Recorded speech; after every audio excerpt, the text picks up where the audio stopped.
ఈ నెల 22 నుంచి పార్లమెంటు సమావేశాలు జరగనున్న నేపథ్యంలో జనసేన పార్లమెంట్ సభ్యులు వల్లభనేని బాలశౌరి, తంగెళ్ల ఉదయ్ శ్రీనివాస్తో మంగళగిరిలోని పార్టీ కేంద్ర కార్యాలయంలో ఉప ముఖ్యమంత్రి, జనసేన పార్టీ అధ్యక్షులు పవన్ కళ్యాణ్ సమావేశమయ్యారు.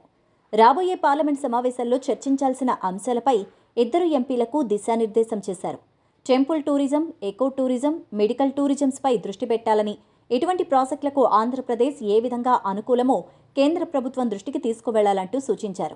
సత్వర ఉద్యోగ అవకాశాలు పెరిగే టూరిజం, సర్వీస్ రంగాలపై దృష్టి సారిస్తూ ఇవి రాష్ట్రంలో అమలయ్యే విధంగా కేంద్రంలోని మంత్రులతో మాట్లాడాలన్నారు.